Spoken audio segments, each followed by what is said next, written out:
शांति देवी के दो बेटे हैं, रवि और सूरज, और एक बेटी किरण। शांति देवी के पति ने मरने से पहले अपनी संपत्ति शांति जी के नाम कर दी थी। दोनों बेटों की शादी हो गई और बेटी भी अपने ससुराल में खुश है।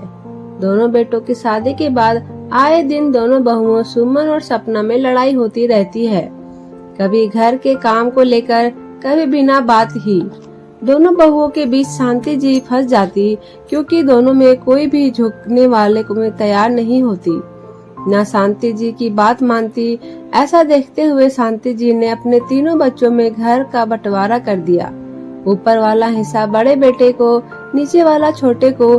शांति जी की बेटी किरण ने अपना हिस्सा लेने से मना कर दिया। किरण नहीं चाहती थी कि भाई भाभी से रिश्ता खराब हो। अब बात आई शांति जी की बेटे के पास रहेगी या तय हुआ कि 1 महीने बड़े बेटे के पास, 1 महीना छोटा बेटे के पास, ऐसे हर महीने अदल बदल होती रहेगी। शांति जी आज खुद को बहुत असहाय महसूस कर रही थी। कभी सोचा नहीं था उम्र के इस पड़ाव पर ऐसे जिंदगी बितानी पड़ेगी। सबसे पहले महीने बड़ी बहू के पास रहने आई। शुरू में तो सब सही चल रहा था, लेकिन 15 दिनों बीतने के बाद बस महीना खत्म होने का इंतजार करती। बातों बातों में बड़ी बहू जली कटी भी सुना देती।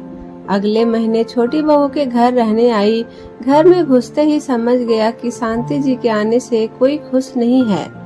बस जैसे तैसे महीना खत्म होने का प्रार्थना करते हैं। शांति जी सोचती, मैंने ही इन दोनों बेटों को घर मकान दिए, गहने दिए, अपना जीवन दिया, लेकिन आज इनके पास मेरे लिए मेरे घर में जगह नहीं है। शायद संस्कार नहीं दे पाई। किरण कई दिनों से परेशान थी। 1 हफ्ता हो गया वहाँ से बात नहीं हो पाई। भाभी को फोन करती तो बहाने बना देती, लेकिन माँ से बात नहीं कराती। किरण ने मायके जाकर ही माँ से मिलने की सोची। किरण मायके गई, देखा माँ सो रही है। पास जाके माँ को छुआ तो पता चला कि माँ को बुखार है। क्या हुआ माँ, इतनी कमजोर लग रही हो और कितने तेज बुखार है तुम्हें? डॉक्टर को दिखाया है या नहीं? दवाई लेती हो? अरे ननद जी, हम क्यों दिखाएं डॉक्टर को? 2 दिन रहे हैं इस महीने को पूरे होने में। बड़े भैया के घर जाके दिखा लेना। अब सब खर्चा हम ही करे क्या? कैसी बात कर रही हो भाभी? आपकी अपनी माँ होती तो मरने छोड़ देती क्या? आपसे क्या बात करनी? बड़ी भाभी को नीचे बुलाकर किरण ने पूछा, भाभी आपको तो पता है कितने दिनों से माँ बुखार में तप रही है, आपने उनका इलाज नहीं कराया, ऐसे भी क्या रिश्ते? सुनो ननद रानी, अभी देवरानी के घर का महीना चल रहा है, तो इस महीने के खर्च की जिम्मेदारी देवर जी पर है। जब तक माँ जी ठीक नहीं हो जाती, मैं अपने घर नहीं ले जाऊंगी।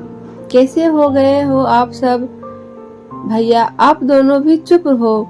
सुन किरण, अब तू भी सुन ले, या तो तू बड़े भैया के घर जाएगी या हमारे घर, दोनों के बीच में तुझे भी चुनाव करना होगा। तो सुनो भैया, ना मैं आपके घर आना चाहती हूँ ना बड़े भैया के। रिश्तों का बंटवारा करना मेरे संस्कार नहीं है, और मैं माँ को भी आप दोनों के भरोसे नहीं छोड़ सकती। मैं माँ को अपने घर ले जाऊंगी। सोच ले किरण, अगर आज तू माँ को यहाँ से ले गई तो तेरे और माँ के लिए हमारे घर के दरवाजे हमेशा के लिए बंद हो जाएंगे। सोच लेना, तेरा मायका नहीं है।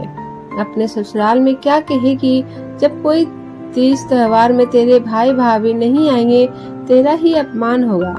मेरा मायका मेरी माँ से है, जहाँ मेरी माँ के लिए जगह नहीं, उनका सामान नहीं, ऐसे भाइयों के घर में तो मैं पैर भी नहीं रखूंगी।